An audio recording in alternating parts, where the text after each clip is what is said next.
네, 안녕하세요. 트럼프가 이제 파산을 했다고 생각을 합니다. 정치적 파산입니다. 사실은 저도 트럼프가 그 정도까지 고립주의인가, 그 정도까지 아무것도 안 살피고 그냥 아메리카 퍼스트 주장해서 인기 영합을 하는 그런 정도의 정치인밖에 되지 않은 건가, 참 가슴이 아픕니다. 트럼프를 많이 지지했었는데요. 무엇보다도 이제 반중, 미중 전쟁에 대해서 물꼬를 텄고, 그 다음에 육자회담 테이블을 걷어차 버리고 북한을 1대1로 끌어내는과 동시에 니키 헤일리 주 유엔 대사를 시켜서 북한에 대한 포괄적 그 제재를 가했죠. 만약에 그때 2017년 말에 그걸 안 했으면 문재인 정부 때 북한에 엄청 퍼다 줬습니다. 그게 유엔 제재에 막혀서 못 퍼다 준 거거든요. 그런 여러 가지로 트럼프를 상당히 좋게 봤는데, 요새 이제 우크라 전쟁이 터지고 나서 이 트럼프 그 주위의 사람들의 발언을 보면 이거는 고립주의예요. 완전히 그러니까 세계 질서가 어떻게 되든 상관없다. 일단 미국 돈 안 들어가야 되고, 근데 그 돈이라는 게 껌값이거든요. 이라크전이나 아프간전에서 한 해 쓰는 비용의 10분의 1 정도 수준 들어간 거예요.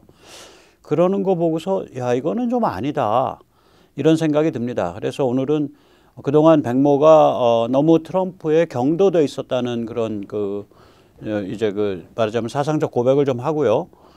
좀 더 냉정하게 지금 우크라를 둘러싼 이야기, 폴란드의 얘기, 이걸 좀 입체적으로 살펴보도록 하겠습니다. 먼저 이제 우크라 전쟁이 이게 겁나는 거죠, 사실. 핵으로 중무장한 슈퍼 깡패니까. 그러니까 일론 머스크도 제가 전에 한번 소개드렸던 이런 트윗을 날린 적이 있죠. 예, 얼마 되지 않습니다. 불과 한 달 반 전쯤입니다. 9월 30일경에 러시아가 부분적 동원 체제에 들어섰거든요. 그때 이제 일론 머스크가 이렇게 트위터를 날렸습니다. 러시아는 부분적 동원 체제에 들어섰다. 크리미아가 위협받으면 전체 동원으로 들어갈 것이다. 러시아와 우크라이나 양쪽에서 엄청난 사람들이 죽어나갈 것이다. 러시아 인구는 우크라이나의 3배가 넘는다. 전면전이 붙으면 우크라이나가 이길 수 없다. 우크라이나 사람들을 아낀다면 평화 협상을 해야 한다. 그리고 이 트위터에 이어서 우크라 러시아 사이의 평화적 평화 딜의 얼개를 자기 나름대로 제시를 했습니다. 첫째, 러시아가 실시한 합병 투표를 무효화하고, 9월 말에 실시했었죠. 유엔 감시 아래 공정한 주민 투표를 해서 우크라로 남을지 러시아에 합할지 정한다. 둘째, 크리미아는 러시아 영토로 인정한다. 1783년 이래 러시아 영토였다. 후르시초프가 잘못한 일이다. 셋째, 우크라이나는 크리미아에 물을 공급해야 한다. 넷째, 우크라이나는 나토에 가입하지 말고 중립으로 남아야 한다. 이러한 이야기를 일론 머스크가 툭 던졌어요. 생명의 위협을 받아서인지, 아니면은 정말로 이 전쟁이 끝까지 가는 게 너무 참혹하다고 생각해서인지 이유는 모르겠습니다. 그러나 이 전쟁이 그렇게 쉽게 말하자면은 이거는 우크라가 끝까지 싸워야 된다, 이런 식으로 이야기를 하면 그건 백모스러운 거죠. 백모야 야인이니까. 이게 그래서 이 전쟁에 고민이 많은 전쟁입니다. 그러나 이 전쟁을 보는 이제 전략가들의 관점을 한번 보시겠습니다. 이거는 헬리팩스에서 열린 미국 캐나다 안보회의에서 엊그저께, 그러니까 11월 16일일 거예요. 예, 엊그저께 이제 미국 국방장관 로이드 오스틴이 한 이야기인데, 제가 세 꼭지로 짧게 나누어 봤습니다. 전체 연설은 30분쯤 되는 연설인데요. 그 중에서 이제 우리한테 특별히 의미가 있는 부분 한 1분씩 세 꼭지를 나눴는데, 우선 첫 번째 꼭지는 우크라이나 전쟁이 21세기 안보 질서를 규정한다, 그겁니다. 한번 들어보시죠. The outcome of the war in Ukraine will help determine the course of global security in this young century. And finally, Russia's invasion tears at the rules-based international order that keeps us all secure. They fully understand that February 24th changed the world. In Poland, we have permanently forward stationed the 5th Corps Headquarters Forward Command Post, an Army Garrison Headquarters, and a Field Support Battalion. Now, those are the first permanent U.S. forces on NATO's eastern flank. 네, 한마디로 이번 우크라 전쟁으로 21세기, 이번 세기의 안보 질서가 결정난다. 그 다음에 우크라 전쟁을 계기로 폴란드의 사상 최초로 미군이 영구주둔을 시작을 했다. 그러니까 The Fifth Corps이라 그러더라고요. 그게 아마 군단은 아닌데 한 4만에서 8만 정도 규모의 그런 부대고요. 그래서 그냥 제5군이라고 그냥 번역을 했어요. Fifth Corps의 그 Forward Headquarter Forward Command인가 그래요. 그러니까 전진 배치 사령부의 일부를 현장에 전진 배치하는 그런 조직인 모양이에요. 그거랑 그다음에 야전 지원 대대 서포트 배탈리언이 이제 그렇게 해서 이제 폴란드에 배치됐다 그런 얘기입니다. 이게 이제 나토 동부에 이렇게 미군이 영구주둔한 건 처음이고 세계 역사는 2월 24일 우크라 침공이 시작되기 전과 이후로 나뉜다 그런 얘기를 하고 있습니다. 자, 다음 번 꼭지 한번 보시죠. 여기서 이제 무슨 얘기를 하냐면 푸틴과 시진핑 같은 자들한테는 힘이 정이다. 그래서 중국에 대한 언급도 상당히 나옵니다. 한번 직접 들어보시죠. And if a big power can flaunt those rules, it encourages others to defy international law and international norms. Putin declared that, quote, modern Ukraine was entirely created by Russia. Beijing, like Moscow, seeks a world where might makes right, where disputes are resolved by force, and where autocrats can stamp out the flame of freedom. The PRC's military activities in the Taiwan Strait are growing increasingly provocative, with PLA aircraft flying near Taiwan in record numbers on a near daily basis. 예, 쉽게 얘기하면은 이런 거죠. 말하자면은 중국 전투기들이 계속 도발 감행하고 중국도 러시아처럼 규범의 규칙에 바탕한 규칙에 기초한 rules-based international order. 그건 요즘 이제 윤석열 대통령의 그런 연설이나 이런 데서 많이 등장합니다. 규칙에 바탕한 국제 질서. 이거를 깨뜨리는 게 목적이고 이자들은 힘이 정인 그러한 그래서 약육강식의 그런 국제 질서를 추구하는 자들이다. 이게 이제 어스틴의 얘기예요.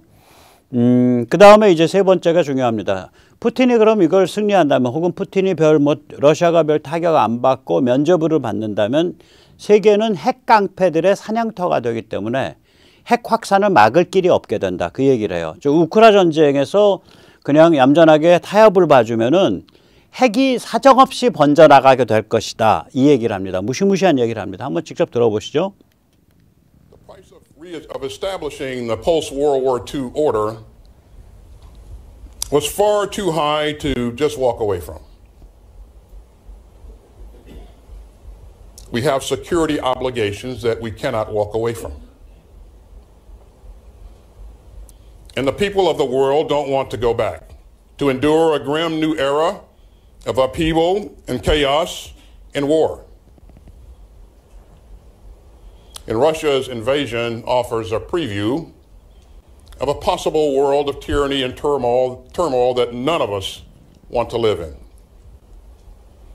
And it's an invitation to an increasingly insecure world haunted by the shadow of nuclear proliferation. Because Putin's fellow autocrats are watching. And they could well conclude that getting nuclear weapons would give them a hunting license of their own. And that could drive a dangerous spiral of nuclear proliferation. Putin's war of choice shows the whole world the dangers of disorder. 예, 보시다시피 이제 푸틴한테 면죄부를 준다든지 저걸 뭐 적당하게 타협해줬다가는 핵 확산 막을 길이 없다. 핵으로 무장한 그러한 깡패 국가는 얼마든지 다른 나라를 침공하고 사냥할 수 있다는 것이 상식이 되는 그런 무법천지의 국제 질서가 오기 때문에 국제 질서 자체가 굉장히 불안정해지고 말하자면 위험해질 것이다. 이렇게 보고 있는 거예요. 아까 일론 머스크처럼 그러니까 이제 야 이거 가봐야 그냥 계속 사람만 죽어나가고 정말 답 없어 하는 그러한 관점이 있는가 하면 지금 로이드 오스틴과 같이 이거 적당한 때서 이거 그냥 타협 그냥 뭐 대충 타협해줬다간 큰일 나는 거야 라는 관점이 두 개의 관점이 대립하고 있는데 후자의 관점이 지금 유럽과 미국을 리드하고 있는 거예요. 그리고 저는 후자의 관점이고요.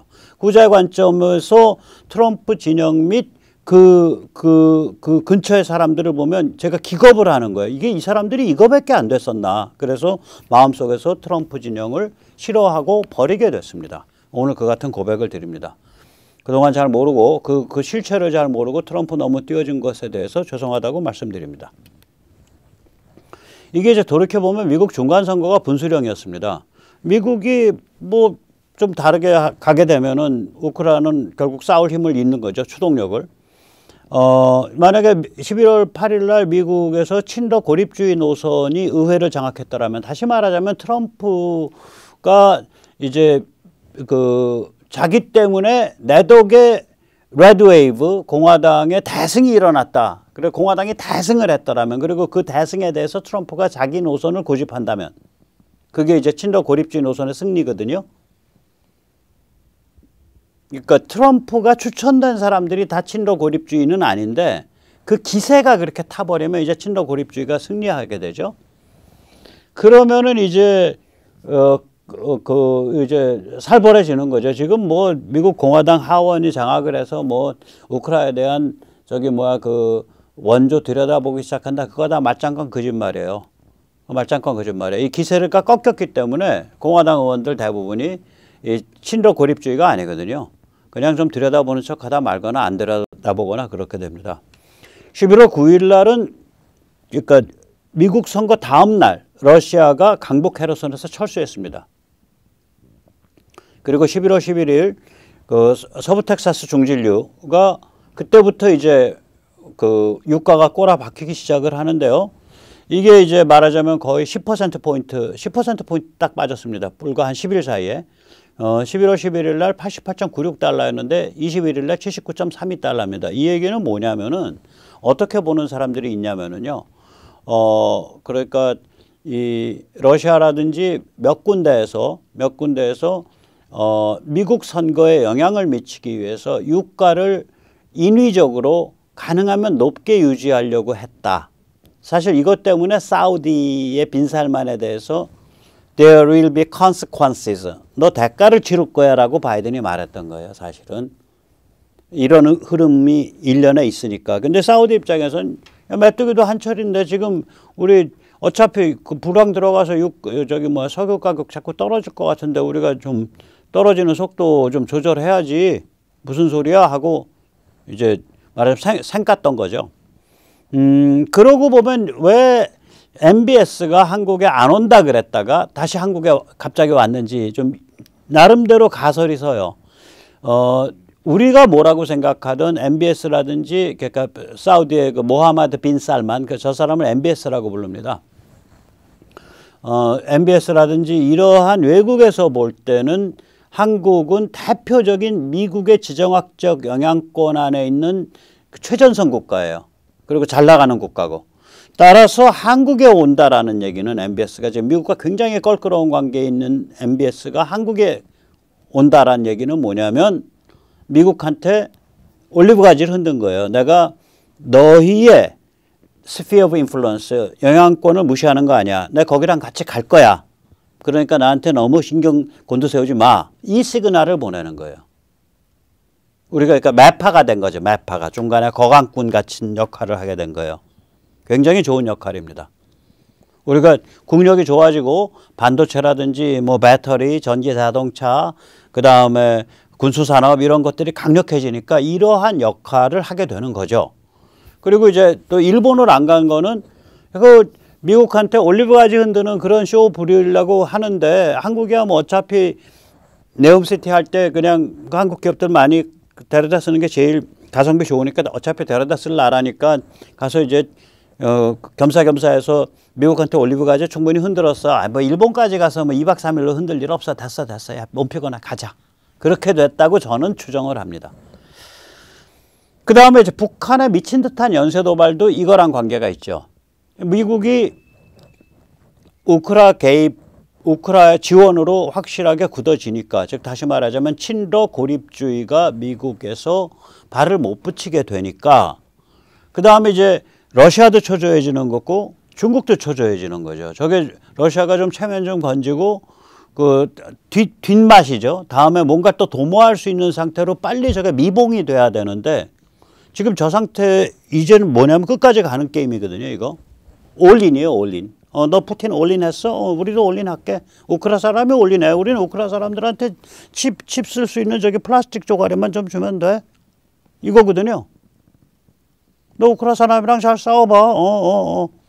그러니까 이런 상태가 되니까 지금 중국도 초긴장이고 러시아는 뭐 완전히 망조가 들렸고, 이러니까 이제 북한을 시켜가지고, 중국 같은 경우는 북한 시켜가지고, 야, 거기 우크라에서 당신들이 뭐 러시아 좀 작살냈다 그래서 우리 중국 만만하게 보면 우리 큰일 나. 여기 우리 이런 특수부대도 있어. 북조선이라는 이거를 증명하는 거고요. 또 러시아 입장에서는 야, 너희 지금 뭐야 그 우크라에서 이기는 것 같아서 기분 좋아하는데, 야 여기 뇌관 있어. 이 유라시아 대륙의 이 동쪽 끄트머리에 너희가 뭐 한 군데서만 신경 쓸 것 같냐? 이렇게 해서 보이는 거고요. 북한 입장에서는 물 들어왔을 때 노져야죠. 아니 상 하나 차려놓고 두 번 팔아먹는 거 아니에요. 중국에도 팔아먹고 러시아에도 팔아먹고 돈은 돈대로 오고, 그 과정에서 뭔가 무기 또 뭐 그게 무슨 탄도미사일이 됐건 그 부품이 됐건 뭐가 됐건 그거 챙기는 것도 있고, 좋네. 그렇게 해서 셋이서 딱 배가 맞은 거죠. 그러니까 저렇게 미친 듯이 하는 거죠. 그러니까 중국 영역도 해주고, 용팔이에요. 러시아 영역도 해주고, 뭐 시즌 만났네. 한 상 차려서 두 사람한테 팔아먹네. 네. 자, 이런 상태에서 11월 16일 날 트럼프 주니어가 본색을 노출했어요. 제가 이걸 보고서 완전히 마음을 접었습니다. 트럼프 주니어는 트럼프의 그 속내를 바깥에 떠드는 사람이거든요. 이 사람이 도널드 트럼프 주니어. 그러면은 그 전에 뭐 트럼프 주변 인물들이 좀 문제가 있었다. 이거는 그래도 뭐 면피가 좀 되는데, 도널드 트럼프 주니어가 이 정도 얘기를 해. 근데 이거가 이야기 자체가 야비한 거예요. 이런 말을 했다고요. 우크라이나 미사일이 우리 나토 동맹국인 폴란드를 때렸다. 이제 최소한 우크라이나에 수십억, 수백억 달러 지원하는 것은 중단해야 되지 않겠나.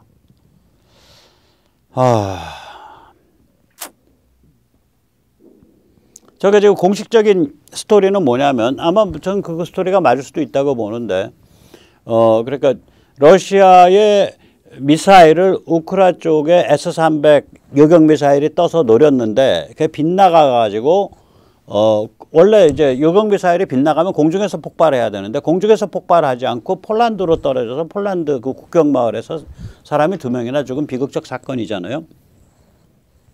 그래서 이걸 나토에서도 발표를 할 때 우크라이나의 요격 미사일에서 사고가 난 걸로 보인다라고 발표하면서, 그러나 궁극적 책임은 이건 러시아에 있지 우크라이나에 있는 게 아니다까지 말을 했는데, 그거를 이렇게 깐죽거리면서 이런 식으로 해.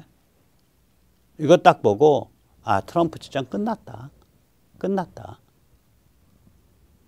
이건 끝난 거다. 왜 그러냐면, 뭔가 그래도 우크라이나에 지금 빨리 뭔가 평화협상을 하는 게 좋다라고 하려면 아까 일론 머스크 정도의 격조를 가지고 얘기해야 돼요. 최소한. 그게 최소한의 격조예요. 이런 비극적 사건에 빌붙어 가지고 저렇게 비아냥거리면 저건 끝난 거예요. 게임. 그 멘탈 갖고는 아무것도 안 돼요. 그래서 이거는 트럼프가 파산한 거고, 이거로서 친러 고립주의가 이제 종언이다 라는 생각을 합니다. 저도 이제 이걸 아주 공개적으로 얘기를 하면서요, 저도 이제 앞으로 매섭게 좀 많이 비판을 하겠습니다. 이제는 이제 눈에 뭐가 끼었던 게 다 거쳤어요. 이게 무슨 게임인지 보이더라고요. 이게 이제 이러니까 이게 다 해독이 되는 거예요. 이게 이제 그 11월 8일 그 선거 이전에 월드 시리즈 광고에 그 트럼프 진영의 핵심이었죠. 스테판 밀러가 있는 Citizens for Sanity. 그때 사너티가 이제 그게 그거죠. 그거라 그러더라고요. 그러니까 이 정신이 멀쩡한 거, 미치지 않은 시민들의 모임, 미치지 않은 시민들의 연대, 정상 시민들의 연대쯤 되겠죠.